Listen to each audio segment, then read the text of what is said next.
यानी दिल्ली को लेकर बड़ा प्लान तो बन गया है, बजट भी आ चुका है। दिल्ली अगर बदल गई तो केजरीवाल का भविष्य कैसे बदलेगा, वक्त बताएगा। पाठशाला की अगली क्लास, जज के घर कैश कांड में नया बवाल। अब वकीलों ने वो मोर्चा खोल दिया कि जज साहब भी हैरान रहे। जस्टिस वर्मा के घर कैश आया कहां से के बाद अब नया ट्विस्ट, कैश गया कहां, क्या कोई नया बड़ा खुलासा हो गया है? अब इसका चर्चा।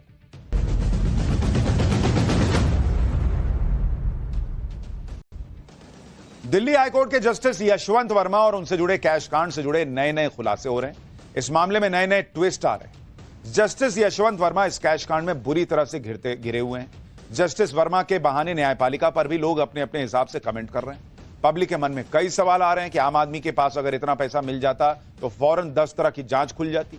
सुप्रीम कोर्ट ने जस्टिस वर्मा की जांच के लिए कमेटी का गठन कर दिया है।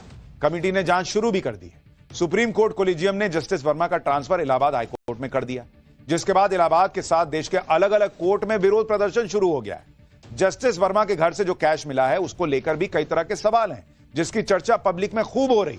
हर कोई यह जानना चाहता है कि जस्टिस वर्मा के घर से कितना कैश मिला। भाई नोटों के बंडल जले दिख रहे हैं, लेकिन कितना कैश था यह तो पता चले। कैश बोरे में था तो कितनी बोरियां वहां पर थी? जो कैश मिला वो अभी कहां रखा गया है? जले हुए नोटों का अब क्या होगा? और यह पैसा आया कहां से था? यह तो सबसे बड़ा सवाल, सबसे बेसिक सवाल है ये, जिसका जवाब किसी के पास नहीं है। बस चर्चाएं हो रही, कोई 15 करोड़ कह दे रहा है, कोई कुछ और डेटा बता दे रहा है। कुल मिलाकर जस्टिस वर्मा और कैश कांड का रहस्य गहरा होता जा रहा है। आज आपको इस रहस्य की परतें खोलने की कोशिश करेंगे। आपके लिए यह भी दिखाएंगे कि जस्टिस वर्मा के खिलाफ किस तरह से झाड़ू वाला प्रोटेस्ट शुरू हो गया। लेकिन जो हो रहा है, जो बवाल मचा है, जस्टिस वर्मा और जुडिशरी में भ्रष्टाचार को लेकर कैसे मोर्चा खुल गया है और कैसे वकीलों ने मोर्चा खोल दिया है, जरा उसकी एक झलक देखिए।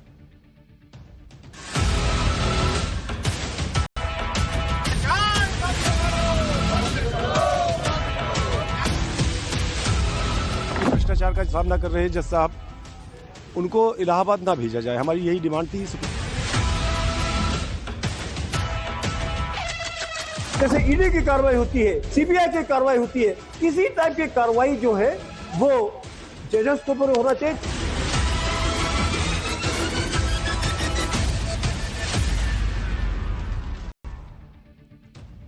भाई लोग तो पूछ रहे हैं कि आम आदमी के घर से पैसा मिलता तो ईडी सीबीआई जांच कर रही होती।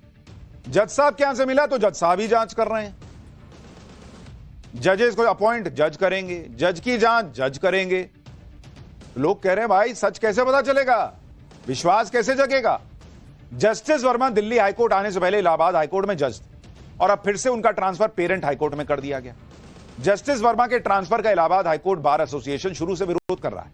अब तो इलाहाबाद हाईकोर्ट के वकीलों ने हड़ताल शुरू कर दी। इलाहाबाद हाईकोर्ट के वकील अनिश्चितकालीन हड़ताल पर चले गए। उनकी डिमांड है कि जस्टिस वर्मा का ट्रांसफर इलाहाबाद न किया जाए और जस्टिस वर्मा की आम आदमी की तरह जांच हो। इलाहाबाद हाईकोर्ट बार एसोसिएशन ने तो यहां तक कह दिया कि इलाहाबाद हाईकोर्ट कोई कूड़ा घर नहीं है जहां भ्रष्टाचार के आरोप लगे जज का ट्रांसफर कर दिया गया है। इलाहाबाद हाईकोर्ट के वकील आज क्या कह रहे हैं, सुनिए जरा। हमारी डिमांड है कि बिना लेट किए हुए कि सारे एविडेंस डिस्ट्रॉयड ना हो पाए, जो बचे खुचे हैं वो बचे रहें। एफआईआर की परमिशन दे दी जाए, इनका प्रोसिक्यूशन हो, क्योंकि जनता का विश्वास वापस पाना बहुत जरूरी है। जरा सड़क के किसी कोने में, किसी जगह, किसी दुकानदार, किसी जो कभी मुकदमा लड़ा हो, आप पूछिए जरा उससे। वो ये कह रहा है कि यार एक बात बताइए, वकील को अब पैसा देने की क्या जरूरत है जब जजेस साहब को दिया जा सकता है? एक भ्रष्टाचार का सामना कर रहे जज साहब, उनको इलाहाबाद ना भेजा जाए, हमारी यही डिमांड थी। सुप्रीम कोर्ट से बारंबार हमने कहा, लेकिन हमारी अंत में उन्होंने हमारी डिमांड को ठुकरा करके और फाइनली ये ऑर्डर पास कर दिया कि नहीं, उनको यही इलाहाबाद भेजा जाएगा, जो उनका पेरेंट हाई कोर्ट है। ये पेरेंट हाई कोर्ट में भेज करके उनको रिवॉर्ड देने का जो सुप्रीम कोर्ट ने ये प्रोसीजर किया है, हम इसका पूरा विरोध कर रहे हैं। और हम जब तक हमारी डिमांड मानी नहीं जाएगी, हमारी मांग मानी नहीं जाएगी, तब तक हम इसका विरोध करते रहेंगे इसी प्रकार से।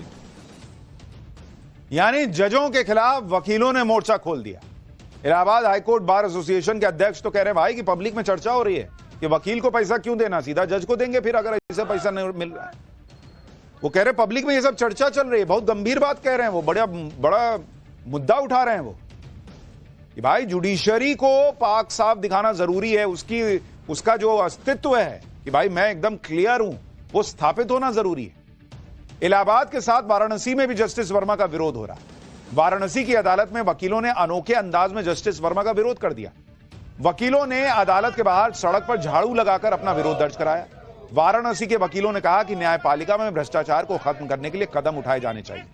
वकीलों ने जस्टिस वर्मा गो बैक के नारे तक लगाए। सुनिए बनारस में कैसे विरोध हो रहा है उनका। भ्रष्टाचार बंद करो, बंद करो, बंद करो। न्यायपालिका में भ्रष्टाचार बंद करो, बंद करो, बंद करो। Justice Verma go back, go back, go back. भ्रष्टाचार खत्म करो, लगाते रहिए। जस्टिस वर्मा के घर पर मिले कैश कांड में अब तक कई ट्विस्ट आ चुके हैं, जिसके बारे में पाठशाला में मैंने आपको बताया भी था। घर से मिले कैश के बारे में भी कई तरह की बातें की गई। कैश मिला ही नहीं, दिल्ली पुलिस से लेकर दिल्ली फायर सर्विस तक के हवाले से कहा गया कि कैश किसी ने देखा नहीं। तरह तरह की बातें चलती रही, सोशल मीडिया से लेकर हर जगह। फिर कहा गया कि कैश नहीं मिला, ये किसी ने नहीं कहा। फिर सुप्रीम कोर्ट की प्रेस रिलीज आई जिसमें कहा गया कि घटना को लेकर अफवाहें फैलाई जा रही। यानी लोग कंफ्यूज हो गए थे कि आखिर सच क्या है, कैश मिला या नहीं मिला। इस कंफ्यूजन को सुप्रीम कोर्ट ने ही दूर किया और जस्टिस वर्मा के घर से मिले कैश का वीडियो जारी कर दिया। आप देखिए, ये वही वीडियो है जिसमें जस्टिस वर्मा के घर कैश का ढेर मिला। जस्टिस वर्मा के घर आग लगने के बाद फायर सर्विस के कर्मचारी पहुंचे, आग बुझाई गई और फिर यह कैश का वीडियो जो है वो सबने देखा। इसी के साथ सुप्रीम कोर्ट कोलिजियम ने जस्टिस वर्मा पर एक्शन भी लिया। जस्टिस वर्मा से दिल्ली हाईकोर्ट में न्यायिक कार्यभार वापस ले लिया गया। जस्टिस वर्मा का ट्रांसफर वापस इलाहाबाद हाईकोर्ट कर दिया गया। मामले की जांच 3 सदस्यीय टीम को सौंप दी गई। जस्टिस वर्मा के घर 14 मार्च को आग लगी थी। जो कैश का वीडियो है वो घटना के समय का है, लेकिन जस्टिस वर्मा पर एक्शन लेने में 5 से 6 दिन लग गए, जबकि कैश मिलने की खबर के बाद ही सुप्रीम कोर्ट को कार्रवाई करनी चाहिए। दिल्ली हाईकोर्ट के रिटायर्ड जज एसएन ढींगरा भी यही बात कह रहे हैं कि जुडिशरी में करप्शन है और आज से नहीं है, बहुत पहले से है। और हमारी जुडिशरी के जो महामहिम हैं जिनको इसके ऊपर एक्शन लेना चाहिए, उन्हें भी मालूम है। पहले तो हाईकोर्ट और सुप्रीम कोर्ट के जजों के लिए कोई नियम ही नहीं है के अंदर नोट पकड़े गए तो सुप्रीम कोर्ट में को इमीडिएटली एफआईआर दर्ज करने की परमिशन देनी चाहिए थी।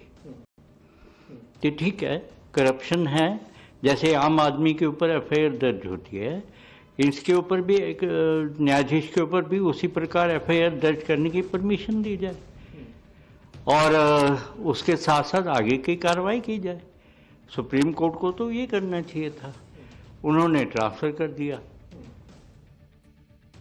जस्टिस वर्मा कैश कांड की जांच के लिए जो 3 सदस्यीय टीम बनाई गई है उसके बारे में भी आपको बताता हूं। जांच टीम ने पंजाब और हरियाणा हाईकोर्ट के चीफ जस्टिस शील नागू, हिमाचल प्रदेश हाईकोर्ट के चीफ जस्टिस जीएस संधावरालिया और कर्नाटक हाईकोर्ट की जस्टिस अनु शिवरामन भी शामिल है। जांच टीम के तीनों सदस्य आज जस्टिस यशवंत वर्मा के घर पहुंचे।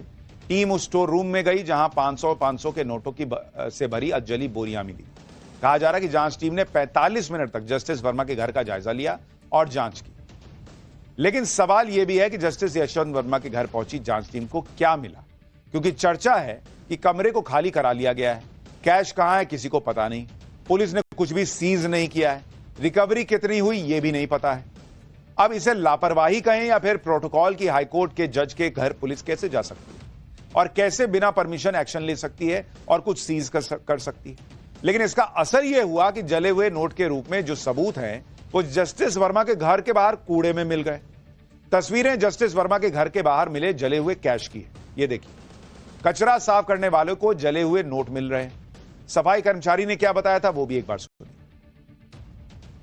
ये जले हुए नोट थे यहाँ पे, ये हम कूड़ा उठा रहे थे तो उसमें पूरा नोट जला हुआ था, बीच का हिस्सा बचा हुआ था सिर्फ 500 के नोट थे। हमने की सोचा, मैंने यहाँ किसी के घर में आग लगी हुई, उसके पैसे जल गए होंगे शायद, तो उसका कूड़ा यहाँ गिरा था, वो हम उठा रहे थे, उसमें से 500 के नोट निकल रहे थे जले हुए। वो ऐसे देखो ही मुश्किल से 20-25 नोट तो ऐसे थे और कुछ कूड़े में जा चुके थे। आप खुद देखिए कि जस्टिस यशवंत वर्मा कैश कांड में कितनी परतें। जिस तरह का अनअकाउंटेड कैश जस्टिस वर्मा के घर से मिला, उतना कैश किसी आम आदमी के घर या नेता के घर से मिलता तो अभी तक वो आदमी जेल की सलाखों के पीछे होता। खुद अदालतें ईडी और सीबीआई जांच के लिए आदेश दे देती। इसी वजह से जस्टिस वर्मा कैश कांड को लेकर सवाल खड़े हो रहे हैं। जैसे जस्टिस वर्मा के घर से मलबा किसने हटाया, घर से निकला मलबा कहां भेजा गया या फेंका गया, जिस स्टोर से कैश मिला उसे पुलिस ने सील क्यों नहीं किया, घटना से जुड़े सीसीटीवी फुटेज कहां है, घर के स्टोर रूम में कैश क्यों रखा हुआ था? जिस फोन से वीडियो बना क्या उसे जब्त किया गया? कैश मिलने की खबर चीफ जस्टिस को देने में 16 घंटे की देरी क्यों? जस्टिस वर्मा के घर आग 14 मार्च को रात करीब 11:30 बजे लगी।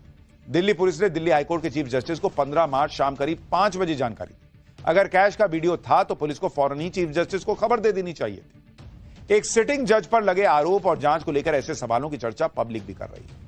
जस्टिस वर्मा पर लगे आरोपों के खिलाफ अब अलग अलग संगठन भी प्रोटेस्ट कर रहे हैं। जबलपुर में आम लोगों ने जस्टिस वर्मा के खिलाफ प्रोटेस्ट किया। जस्टिस वर्मा की जांच सीबीआई और ईडी से कराए जाने की मांग की। हमारी मांग यह है कि साधारण व्यक्तियों पर जो कार्रवाई होती है, जैसे ईडी की कार्रवाई होती है, जैसे कि सीबीआई की कार्रवाई होती है, एसआईटी की कार्रवाई की, इसी टाइप की कार्रवाई जो है वो जजेस के ऊपर होना चाहिए, चाहे वो सुप्रीम कोर्ट का हो, चाहे हाई कोर्ट का हो, चाहे लोअर कोर्ट का हो। भाई हम और आप या कोई भी आम आदमी जब किसी के खिलाफ शिकायत करता है या फिर कानूनी कार्रवाई करता है तो सबसे पहले एफआईआर दर्ज करवाता है। अब सवाल है कि क्या किसी सिटिंग जज के ऊपर भी आम आदमी की तरह एफआईआर दर्ज कराई जा सकती है? नियम क्या कहता है? सुप्रीम कोर्ट ने 1991 में 1991 में एक फैसला दिया था जिसके मुताबिक उच्च अदालतों के किसी भी सिटिंग जज को उनके काम के दौरान लगे भ्रष्टाचार के आरोपों पर प्रिवेंशन ऑफ करप्ट एक्ट के तहत कोई छूट नहीं मिलती है, यानी उनके खिलाफ जांच की जा सकती है। लेकिन फैसले में सुप्रीम कोर्ट ने यह भी कहा कि बिना चीफ जस्टिस ऑफ इंडिया से सलाह लिए किसी भी जज के खिलाफ क्रिमिनल केस में एफआईआर नहीं दर्ज कराई जा सकती। अगर सुप्रीम कोर्ट के चीफ जस्टिस को लगता है कि एफआईआर दर्ज करने की जरूरत नहीं है तो केस ही रजिस्टर नहीं होगा। सुप्रीम कोर्ट के चीफ जस्टिस राष्ट्रपति की सहमति पर ही किसी जज के खिलाफ क्रिमिनल केस चलाने की अनुमति दे सकते हैं। यानी अगर एफआईआर होनी भी है तो चीफ जस्टिस ऑफ इंडिया से पूछकर होगी, उनकी सहमति से होगी। क्या यह सहमति लेने का प्रयास हुआ है? यह भी किसी को नहीं पता। पाठशाला में अगला चैप्टर। भाई जुडिशरी में तो बदलाव की मांग सब कर रहे हैं।